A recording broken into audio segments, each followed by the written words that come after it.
పాపోహం పాపకర్మ పాపాత్మ పాప సంభవ త్రాహిమాం కృపయా దేవా శరణాగత వత్సల అన్యదా శరణం నాస్తి, శరణం శరణం శరణం శరణం అని చెప్తున్నాడు. ఏమిటి దీని యొక్క తాత్పర్యం? ఓ దేవుడా, జంధ్యం వేసుకోక మునుపు నేను పాపిని, ఇప్పుడు జంధ్యం వేసుకున్నాను, వేసుకున్న తర్వాత కూడా నేను పాపినే.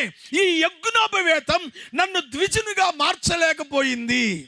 కాబట్టి నువ్వు తప్ప నాకు వేరే దిక్కు లేదు, నువ్వే నాకు దిక్కు అని ప్రార్థిస్తా ఉన్నాడు యజ్ఞోపవేతం ధరించిన బ్రాహ్మణుడు.